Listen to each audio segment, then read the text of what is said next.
Hi everyone.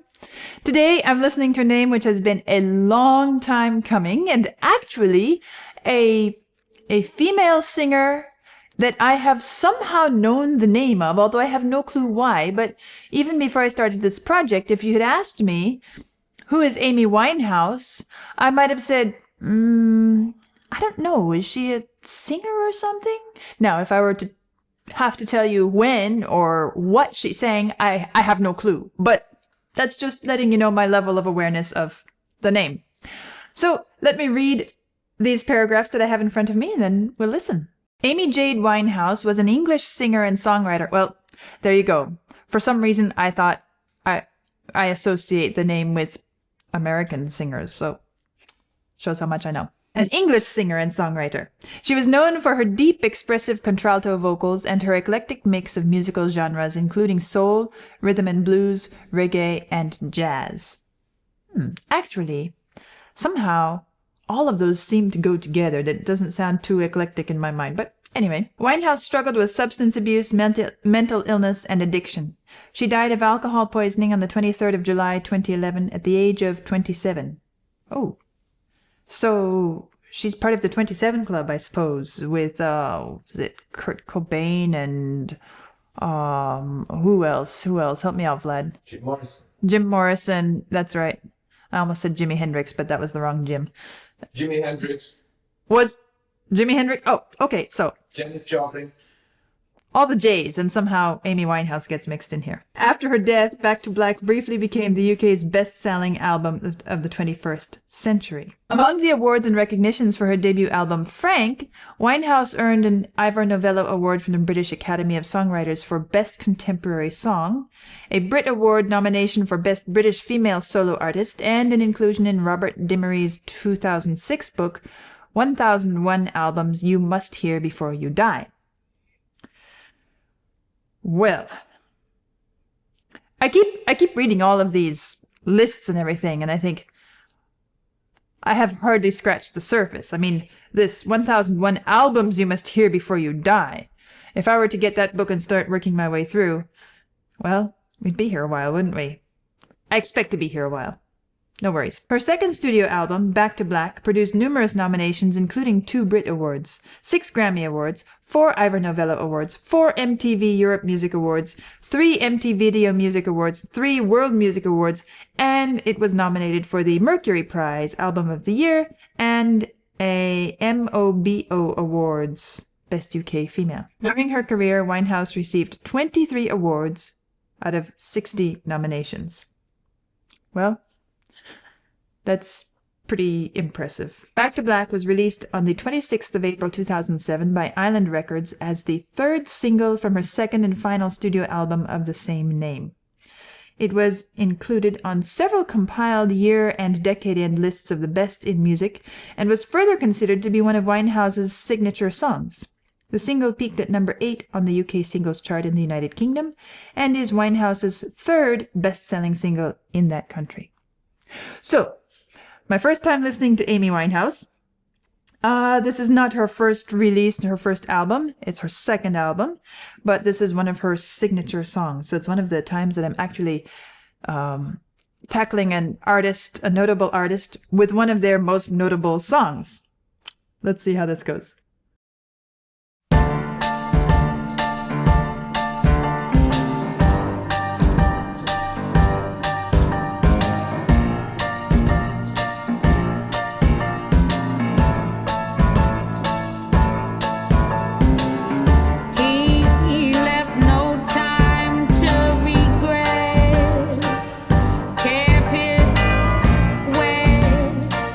Same old safe bet.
such a distinctive sound. Her voice and the musical background, the accompaniment, the ensemble. It has such a stylistic presence, and I'm enjoying the way that each one of these instruments is used to create the rhythmic texture, which is really kind of it's it's a fun combination of, well, let's just back up a little. Let's go back to the beginning where we can hear the instruments on their own for a minute.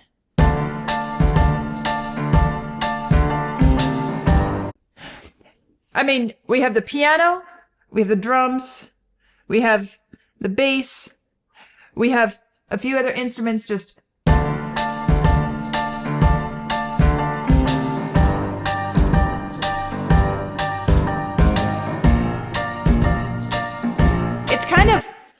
it's kind of wonky in a way. Kind of the way that they're handling the layout of which instrument plays what. I mean, it's a pretty standard rhythmic feel, actually, but which instrument plays what and how it's spaced. It's as if we're walking into a kind of a, let's say a sort of structure, I'm going to say a house, a building, where the walls are kind of funny and everything is odd shaped, odd angles, and it's kind of hard to figure out where you're supposed to go, because, and yet at the same time, in fact, I'm going to even say that it could be a very modern, artistic, architectural building. I'm even thinking of something like the Opera House in Sydney, but maybe even a little bit more angular than that, because that one has a lot of curves. But I'm thinking of these sorts of angles but this is not looking from the outside. This is walking in, and you're in a building that has these angles and corners and everything. It's a very modern feel. At the same time, there's something incredibly classic about it, something very secure. And that's why I'm going with the idea of architecture as a way of illustration, because typically when you design something to be built, it's got to be pretty stable, right? It has to have a solid structure. And so this feels, in fact, it even feels like it might have some good old-fashioned brick, stone floor or textures in there. It's this interesting mix of modern with classic. That swing rhythm and the way that it is part and parcel of this music. It all fits in. At the same time, it feels very fresh and modern. That bass.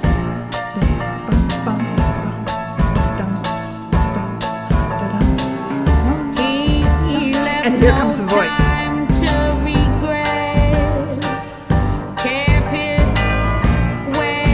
I love that building. Still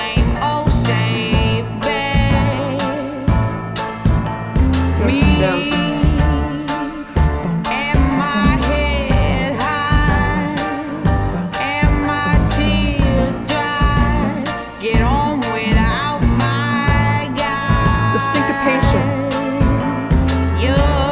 And all of this texture and the pulsing and the crossing of rhythms between instruments.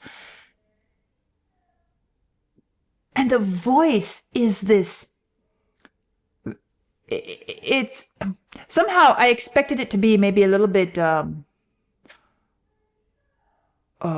richer, more velvety, and I don't know why, but this is a very cutting, clear, precise voice, and she's singing something which is pretty monochromatic. I mean, there's even monotone. It's just one pitch for such a long time, and a few variants here and there, but mostly one line, and then turning a little bit. It's maybe it's we could say it's us walking into this building, and we are walking, and we're feeling all the space and shapes and angles and shadows and textures around us.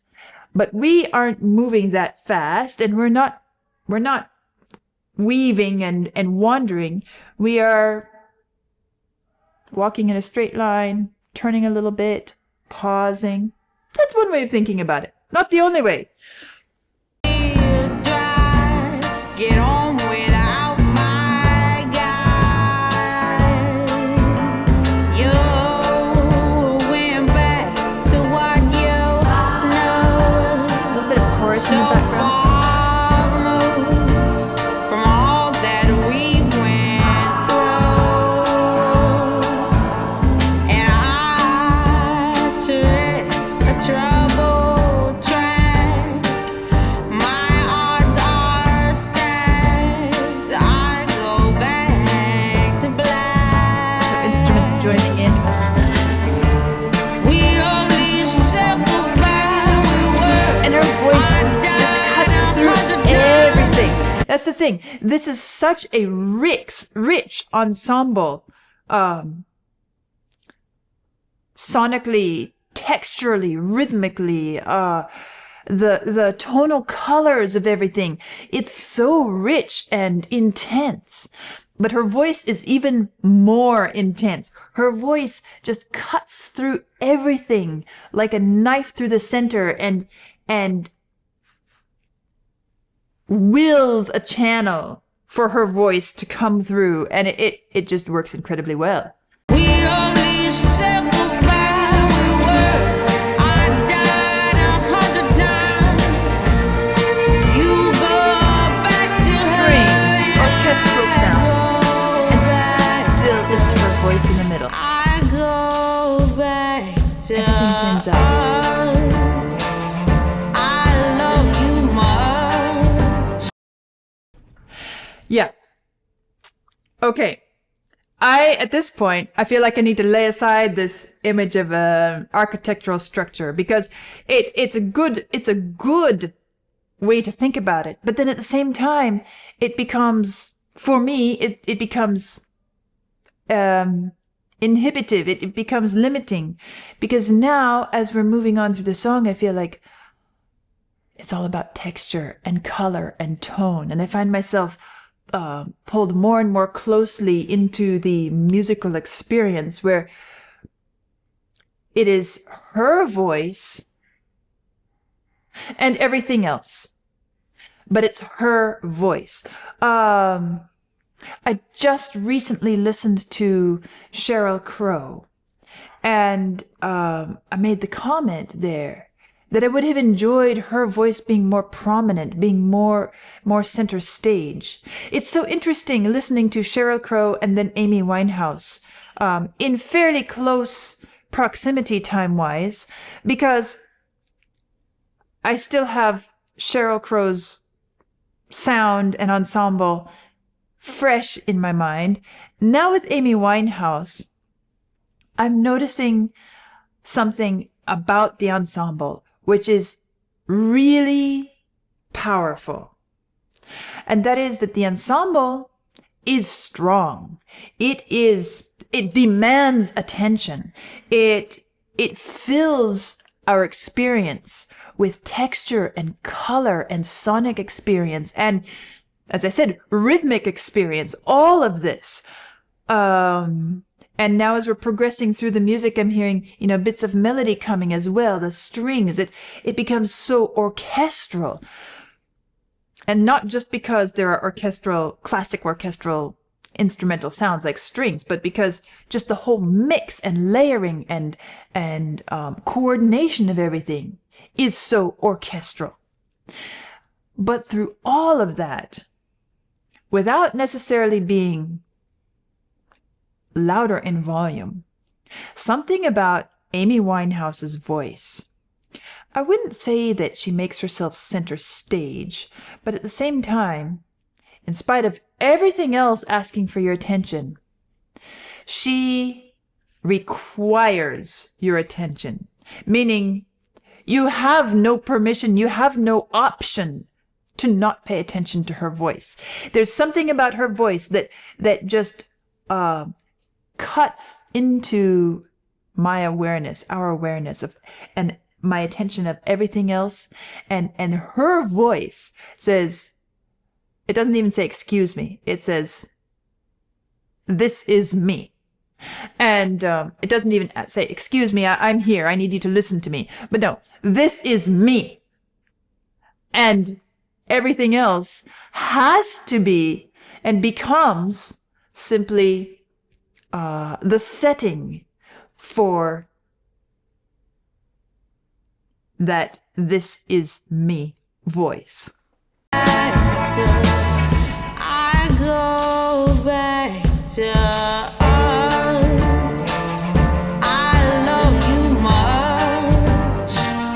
It's not enough. That guitar You there love singing, and I love everything else, but still it's her voice. and life is like a pipe, and I'm a tiny penny rolling up the walls. Ooh, I like that. Inside. Some harmonizing. We only said goodbye with words. I died 100 times. You go back to her and I go back to her. We only said goodbye with words. I died 100 times. You go back to her and I go back to her.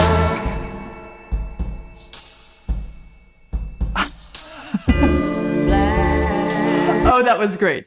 Oh, that was great. So, her voice is kind of like and her singing, the way she handles the music, it's kind of like shall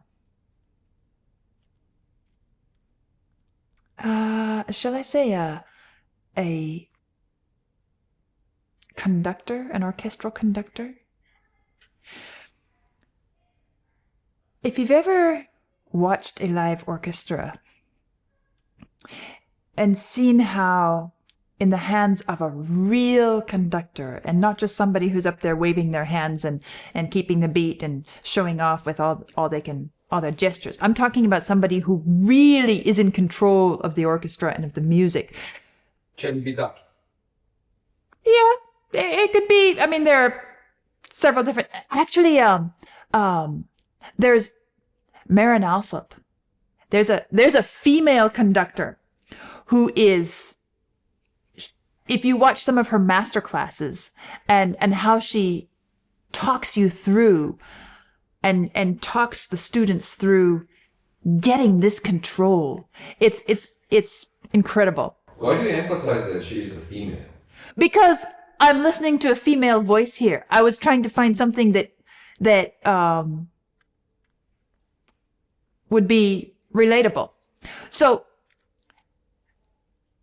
and besides, there aren't that many female conductors out there. There are so few. And it's almost like you say orchestral conductor and you know, you imagine some guy standing up there. But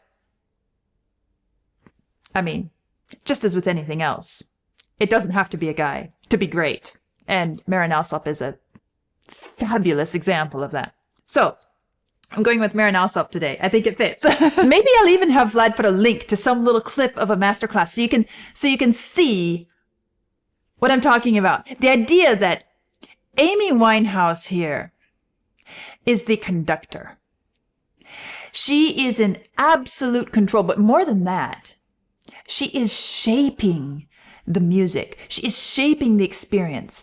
And in this context, I'm not just thinking of the conductor and orchestra, but as a guide, a conductor or a guide through an experience, into an experience. She leads us, she takes us there. And as this mix is becoming much more complex, and it's almost like there are times when her voice just becomes so linked with the swirl of the music around, you get lost in it and you feel like nothing else exists.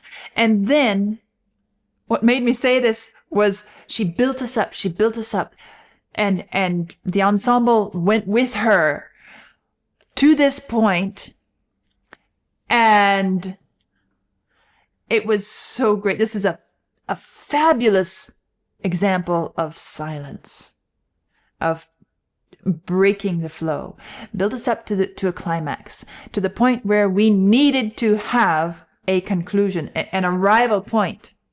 And it came, but she made us wait for it.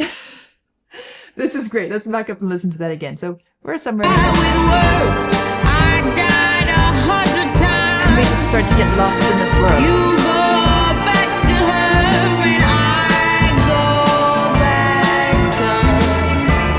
We only said goodbye with words. I died 100 times. You go back to her and I go back to her.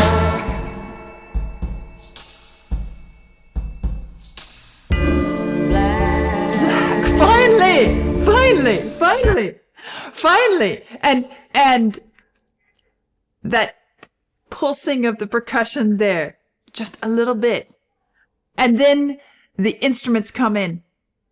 And then her voice comes in. And she makes us wait until her voice arrives. It's an incredible moment. Well, I don't know if she actually is the one who composed this music, or if she's simply the singer. It doesn't matter. She is the master of this interpretation, this performance, this expression. And everything has to revolve around her. And not because she's making herself in the spotlight, as I said. This is not, that's the thing that I find so great about this, is that it doesn't feel like it's about her. It doesn't feel like she is making herself the center of attention. At the same time, as I said, she requires your attention. There's a difference there, a big difference. This is not ego. This is commitment to the artistic expression. And we have no freedom to look anywhere else when she is doing this. 100 times.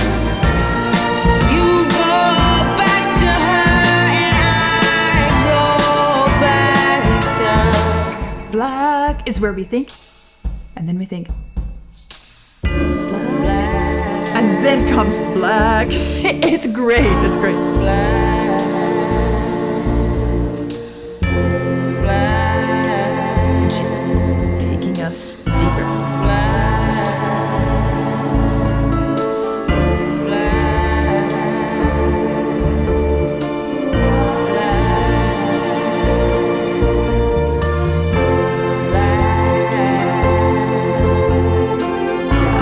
I go back to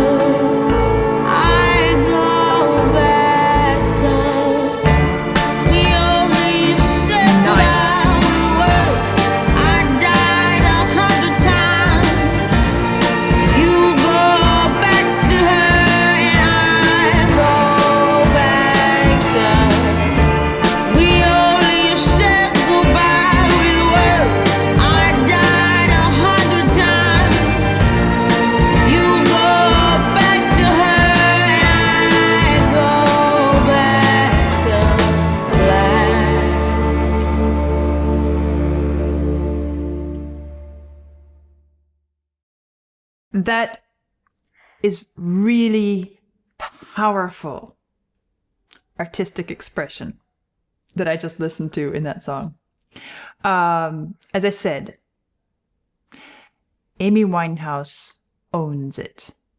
Although I also feel like I need to give credit to whomever did the mixing, whomever did the composing, arranging, whatever, because obviously it's anybody who had their hands in this did an incredibly good job, and everybody worked together to make it be what it is, so that the end product becomes Amy Winehouse conducting us.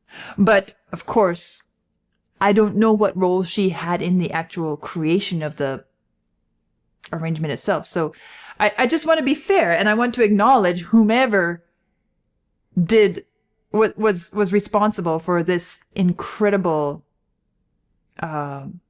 creation. But, well, that's my first time listening to Amy Winehouse. And it's interesting to me. This piece is so... And that's something that I like about it, too. It's very dark. It's very heavy. It suits the whole idea of back to black. This color of black. And, in fact, at the beginning, when I was talking architecturally, design-wise, I was tempted, although I chose not to because I wasn't sure it would suit, and I'm glad I didn't, but I have to just be fully open and say, I was tempted to say, you know, as some wacky haunted house that we're walking through, because it has that dark quality to it, that you know, almost like black hair, dark outfit, dark lipstick, that feeling to it, but it doesn't feel evil. It just has this weight to it, this heaviness, this blackness. And it's so interesting that it has all of that, and yet it doesn't sound, at least to me, it doesn't sound depressed or depressing. And in spite of the fact that, you know, it's kind of talking about surrendering and going back to this depressed black state. But the music itself, the song itself doesn't strike me as something that is depressing to listen to. And that's quite an accomplishment too, in striking the right balance, giving it the heaviness and the weight without leaving you at the end feeling like, oh wow, I just can't deal with the heaviness of life at the moment. You know, because music can do that to us, and this one doesn't. So great arrangement, great balance. My first exposure to Winehouse's voice, and I have to say I'm impressed. And I would like to explore more of her music, so you'll see more of that coming in the future, and I'll see you soon.